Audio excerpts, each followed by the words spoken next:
ಸಿಗಲಿ ವರ್ಷ ನಾನು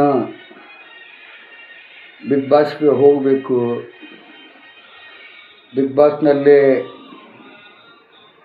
ಆರೋಗ್ಯವಾಗಿ ಹೆಚ್ಚಿನ ಜ್ಞಾನ ಇಟ್ಟುಕೊಂಡು 6 ಕೋಟಿ ಕನ್ನಡಿಗರಿಗೆ ಪೊಲೀಸ್ ವ್ಯವಸ್ಥೆ ಹೆಂಗೆ,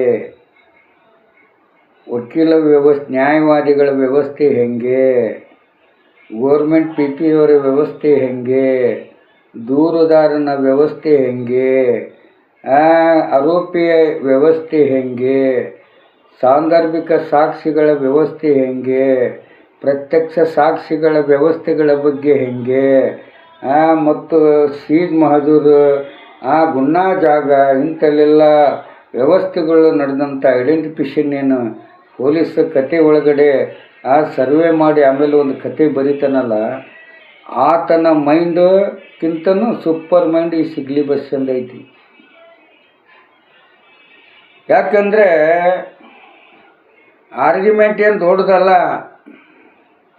ಈಗ ನಾನು ಹಾವೇರಿಯಲ್ಲಿ ನನ್ನ ಮೇಲೆ ಈ ಹಿಂದೆ 2006ರಲ್ಲಿ 21 ಪ್ರಕರಣ ದಾಖಲೆ ಮಾಡಿದರು. ಆ ಪ್ರಕರಣದಲ್ಲಿ ಟಾಸ್ಕರ್ ಅಂತ DYSP ಟಾಸ್ಕರ್ ಅಂತ ಆ 21 ಪ್ರಕರಣ, 9 case Ranebennur, 7 case Haveri, 2 case Byadgi, 2 case Hirekere, 1 case Lakshmeshwar.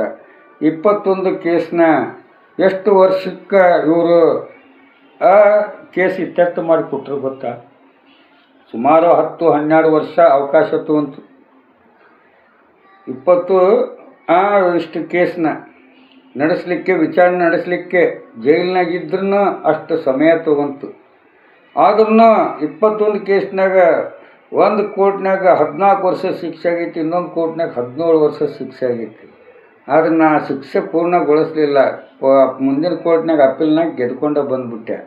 But ನಾನು ಇವತ್ತು ಇಷ್ಟೆಲ್ಲನೂ ಒಂದು ಶಾಸನದ ವ್ಯವಸ್ಥೆ, BJP ಅವ್ರು ಹೆಂಗೆ ಆಟ ಆಡ್ತಾರೆ, JDSನವ್ರು ಹೆಂಗೆ ಆಟ ಆಡ್ತಾರೆ, ಆಮೇಲೆ ಕಾಂಗ್ರೆಸ್ನವ್ರು ಹೆಂಗೆ ಆಟ ಆಡ್ತಾರೆ, ಈ ಸಂಘಟನೆಗಳು ಏನು ಆಟ ಆಡ್ತಾ ಇದ್ದಾರೆ, RSSನವ್ರು ಯಾಕೆ ಹಿಂಗೆ ಈ ಥರ ಬಂದಾರ, ಇವ್ರ ಕತೆ ಏನು, ಇವ್ರು ಏನು ಮಾಡ್ತಾರೆ, ಇವ್ರು ಎದಕ್ಕೆ ಏನು ಮಾಡಕ್ಕೆ ಹೊಂಟಿದ್ದಾರೆ, ಇಲ್ಲಿ ಯಾರನ್ನ ತುಳಿದ್ರೆ ಏನಾಗಬೇಕು, ಇವೆಲ್ಲ ಸಂಕ್ಷಿಪ್ತವಾದಂಥ ವ್ಯವಸ್ಥೆಯ ಬಗ್ಗೆ ಒಂದು ಬೆಂಗಳೂರಿನಲ್ಲಿ ಒಂದು ಬಿಗ್ ಬಾಸ್ನಲ್ಲಿ ನನಗೆ ಒಂದೇ ಸಲ ಅವಕಾಶ ಕೊಡಿ.